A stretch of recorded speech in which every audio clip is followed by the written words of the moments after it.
Hi, I'm Yosef Solomon, and this is Tikun's Tisha message. The Hebrew word, which encompasses all of Jewish law, is halacha. Literally translated, that means way of walking, coming from the root holech, to walk.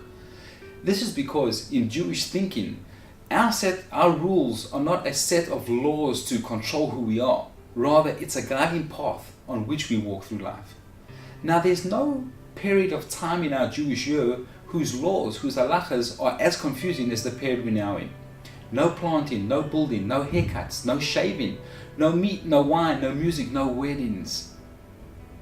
3 weeks finally culminating on Tisha B'Av, a fast day as awesome and as stringent as Yom Kippur itself, plus the added stringencies of a person sitting shiva, of mourning for a person, of a loved one, of a close relative.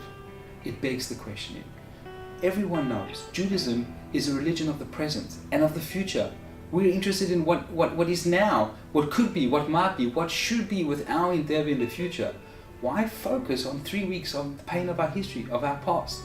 Secondly, surely the sages understood that giving us a set of laws to mourn something which we had no experience of, in other words, the temples themselves, would leave us in a lack of being able to connect to them many generations later. And thirdly, but not least, there are 10 different words which express joy in Hebrew. Everybody knows we serve God with joy. Ivdu et Hashem besimcha, as the Torah says.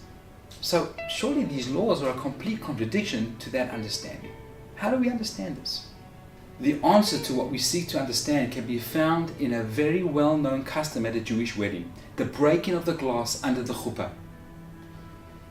The bride and groom, the happy newlywed couple, their family and friends are momentarily snapped out of, dragged out of their joy just for a moment to remember that Jerusalem is still in ruins, to remember that the world is not as it should be, to remember that the Jewish people are not who they could be.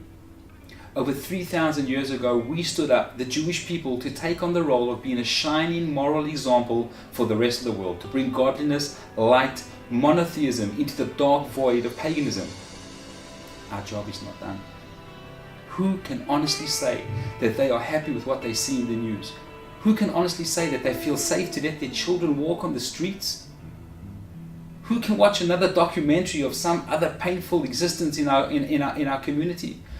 Abuse, drugs, earthquakes, whatever you want to say, it's all out there and it's terrible.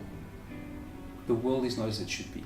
God gave humanity a gift, the ability to get used to pain, to compensate for discomfort and feel comfort even with pain.